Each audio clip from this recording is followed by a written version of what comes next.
TheWaterwhispers.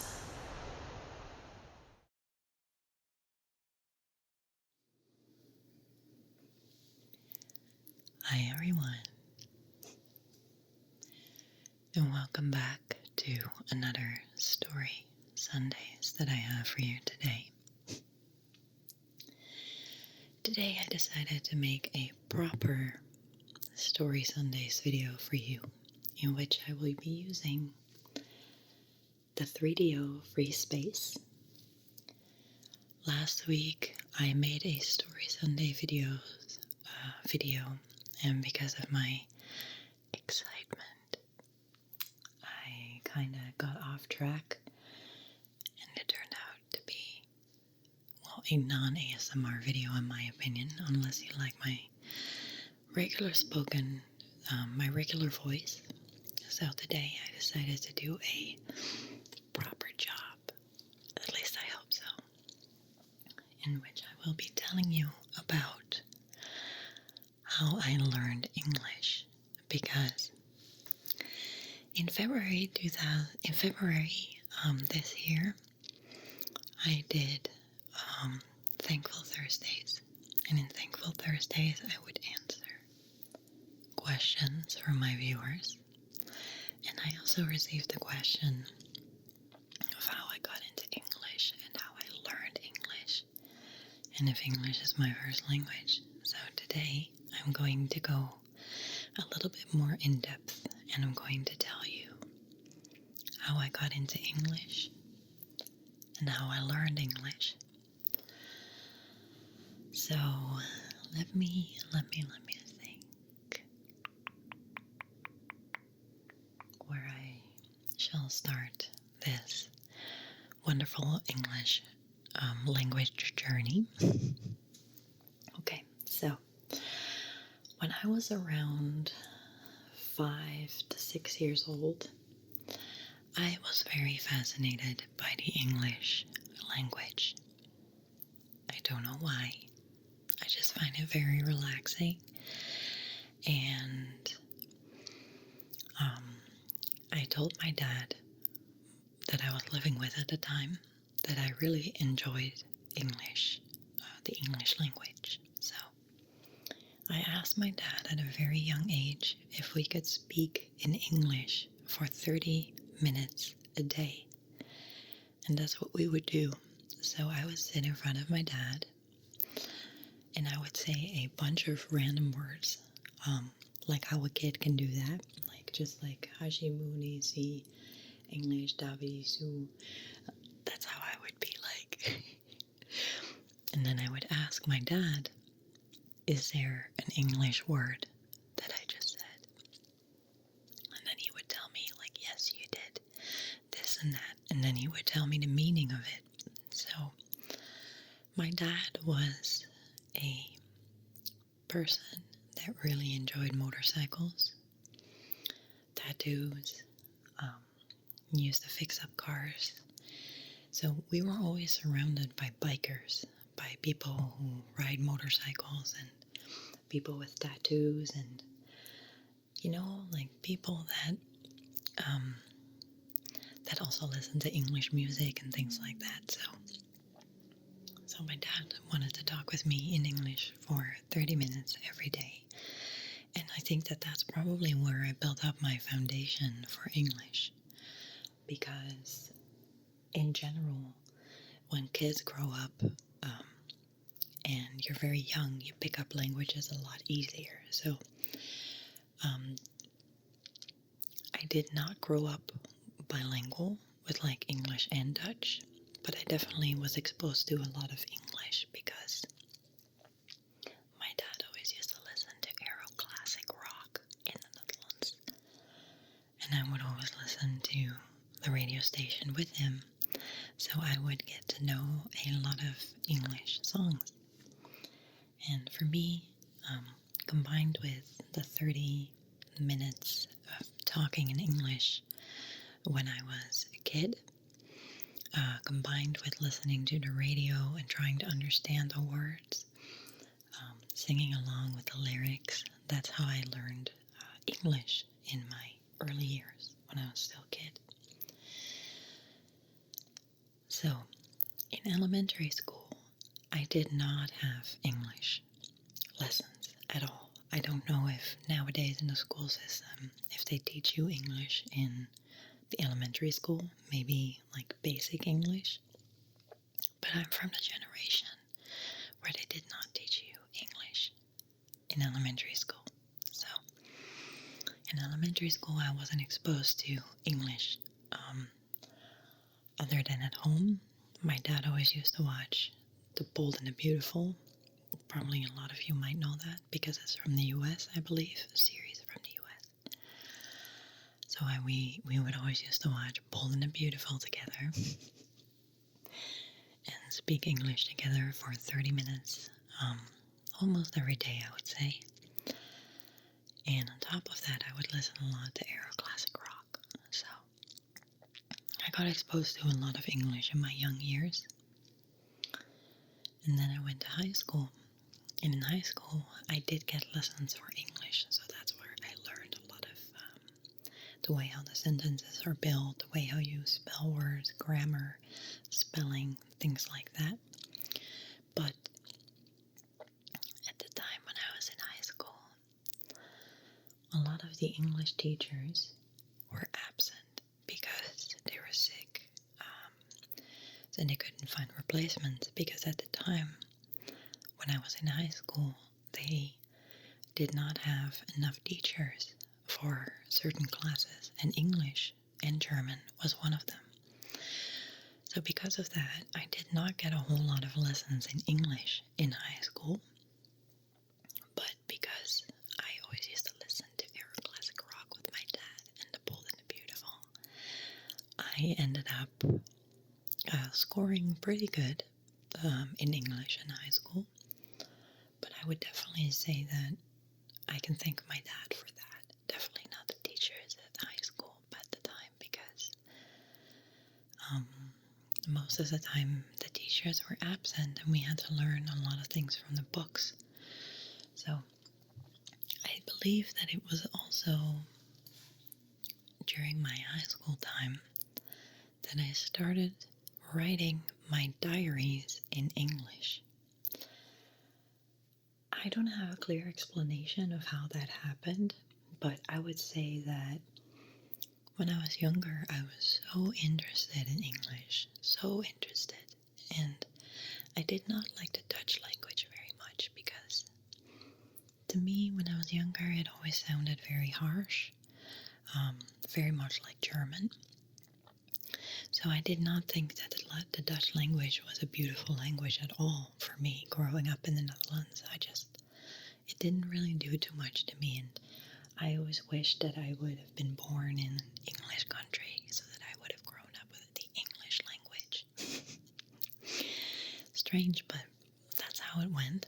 So in high school, I started journaling. I started writing diaries of the things that I've been through, thoughts that might keep me busy, dreams that I had. And I recorded all of this, or I documented all of this in English. So I would write in my diary in English. Sometimes I would also write stories in English. Unfortunately, I don't have my written stories anymore, as far as I can remember. So I'm not able to share those with you, otherwise I would have, but I don't think I have that because I moved so many times in my life, and after immigrating to Canada in 2013, I was only able to bring a limited amount of stuff because I moved with 4 suitcases, so I don't have it anymore, I think, but it might be possible that I left my English stories and my diary and stuff. I might have left it on my grandma's attic, but I'm not sure. So when I go back to the Netherlands this year to visit my family, I'll check the attic of my grandma and I'll see if I can find something that I might have written in English. So in high school, that's what I did. I wrote a lot of things in English because that was just my passion. That was the language that I felt connected with for some reason. So So that's that. In high school, I also started listening to pop music, like the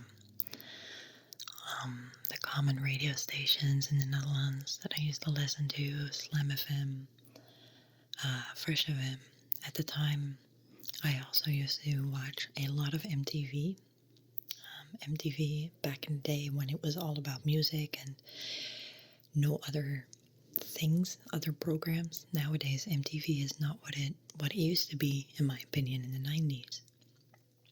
And that's where I would always sing along with the songs. And I've discovered that during high school, I also started writing, or I also started looking up lyrics of songs because I wanted to know what they meant and how to pronounce the words proper and stuff like that. So during high school, I really started to listen to MTV.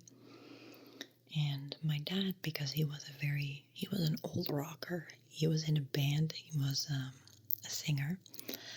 He used to write his own English songs. So the first band that my dad was in was called Easy Company. Easy Company, that was the name. It was an English name of the band. And my dad was the lead singer. And then they had two people who played the guitar and someone on the drums. Sometimes I would sing with my dad in the microphone in the studio where they would practice and rehearse. So that's where I also got in touch with English a lot, which I really, really enjoyed because that's where I would sing with my dad in the microphone in English.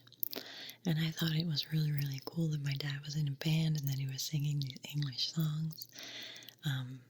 He also did a few performances outside with the band, and I thought I was always so proud of him. It was really nice. So then he passed away in 2004 when I was 16, and I still have my passion for English, so I continue to write my journals and things like that in English. And then when I was 19,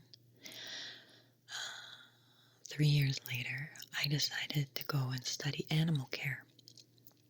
But when I started studying animal care, I also had to follow English classes.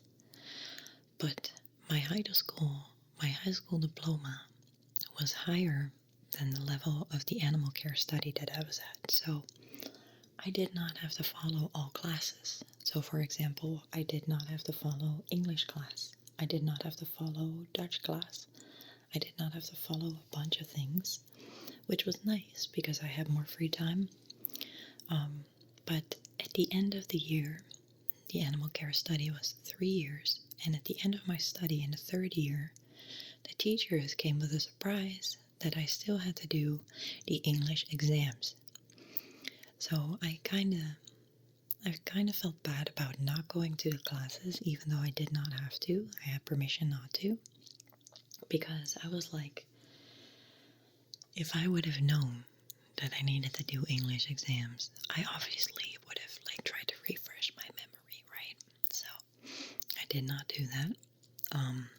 And then all of a sudden, in 2011, that was my final year of my animal care study, I had to do an English exam out of nowhere.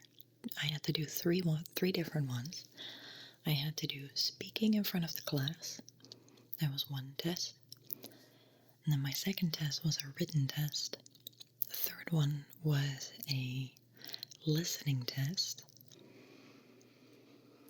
And I think that was it. I'm not sure. I might forget about one. But I do remember, however, that I was always telling my classmates that I really liked English and that I would love to live in an English country. For some reason, I always had the feeling from when I was young already that I would end up living in an English country and that I would end up with an English partner. Even my grandma remembers that I told her that, and I was, at the time, maybe 6 or 7 years old when I told her that. So I did my English tests, and I did not fail. I actually got some pretty good grades for my writing and reading English, and my um, speaking in English in front of the class after not having English classes for 4 years. For some reason, it was a piece of cake for me. I was in front of the class, and I got a subject that I had to talk about, and I had to talk in front of the class for I think it was 3 minutes or something, and it was so easy for me. And I remember all the people in the class looking at me like, how can your English be so good? And I was like, I don't know. I just find the English language very appealing. It's a very soft sound. I found it more attractive than Dutch, so naturally I just did it, and it turned out really good. So I made my exams. I did not fail them. I got good grades for that, and I studied. I got my diploma in June 2011. And I already found out about the ASMR community at the time because I found out about ASMR in February 2011. If you want to know the full story of how I found out about ASMR, check the previous weeks of Story Sundays, because I made a video about how I got into ASMR, and that's where I tell my whole story. So in 2011, I was kind of thinking okay, what am I going to do with my life? So I started working a lot. And then in February 2012, I decided to make my own ASMR channel and to give back to the ASMR community and the people that helped me at the time. So I started my ASMR channel, and the ASMR videos that I found at the time were all in English. So that's when I decided to do my channel and to make my videos in English. And yeah, when I got started with my YouTube channel, 2 months later, I met my partner, which is now my fiance, Chris. At the time, he was also making ASMR videos under the channel Whispering Weaver. Whispering Weaver channel is still up, but he hasn't made any videos in, I think, 3 years or something. So, no, probably 4 years by now. But anyways, so I decided to make my channel in English. And if you've been following me from the beginning, you know that my English wasn't as good as it is now. By far not as good. My voice was very high pitch. They say that people that are under a lot of stress have high voices, and I was under a lot of stress at the time. So I did all my videos in English, and I got a lot of comments from people like you on my channel, and they were all in English. So that's where my English really started to improve. And then, so I started my channel in 2012, and then in 2013, I decided to move to Canada. And Canada is part French, part English, but the biggest part of Canada is still English. So there you go. When I was young, when I was 6, 7 years old, I told my grandma that I would end up with an English partner and that I wanted to live in an English country, English-speaking country. And I never would have thought that roughly 18 years later, I would meet my fiance, Chris, who is Canadian, who speaks English, and that I would move to Canada, and that I would have a successful YouTube channel in English. So that's my story of how I learned English. Yeah, that's pretty much it. When I was a little time jump back into the past. When I was around 12 years old, I went to Ireland with my dad and his girlfriend at the time and 2 daughters, because they had friends in Ireland. my dad's girlfriend had a friend in Ireland, and that's where we went to. So that's where I also got exposed to the English language, and that I had to talk in English in stores and things like that. Of course, the English or Irish accent is not as easy to understand as a Canadian accent, in my opinion. But that's where I actually had to learn English pretty quickly, because I had to, if I wanted to buy something, I had to know what they were saying. So that's where I learned English pretty quickly. And when I was 18, I went on a holiday with my aunt to Turkey, and I met a lot of people there who also spoke English or German. So sometimes I would speak in German with those people. Sometimes I would speak in English with those people. So when I went on a holiday with my aunt for 3 weeks to Turkey, I spoke a lot of English as well. And 3 weeks later, when I was 18, after that holiday, I decided to go back by myself to Turkey, because at the time I had a boyfriend in Turkey that worked in an animation team. And an animation team is a team of people that, like wake you up in the morning, morning gymnastics, and that do all the entertainment things at night. So I decided to go back to Turkey by myself when I was 18. And that's where I had to speak a lot of English, because that was my first holiday that I went out of the country by myself to someplace. And that's where I met 2 friends of mine at the time that were German, but they also understood English. So I would talk to them in English.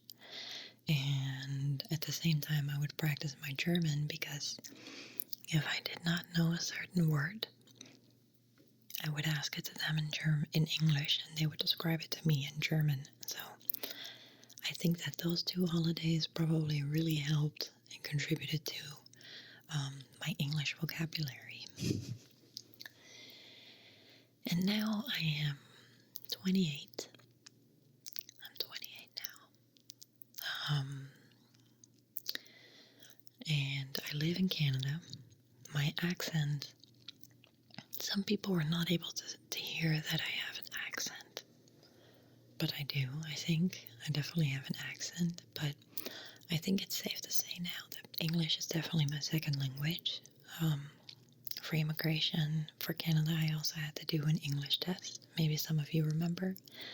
I had to do an English test, and my score was best at speaking and listening, and reading and writing was kind of, well, it was okay. I mean, I didn't score bad, but it definitely wasn't the greatest. So yeah, that is my little story of how I learned English. I hope that you enjoyed this Story Sundays. Please let me know if you like it with the 3DO. If you like this soft-spoken and here and there some whispering Story Sundays video.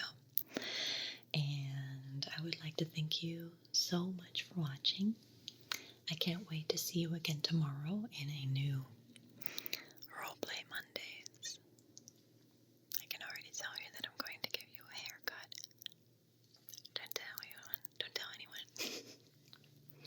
yeah, anyways, I would like to thank you so much for watching. Thank you so much for taking this journey with me. I hope that you enjoyed it, and hopefully I'll see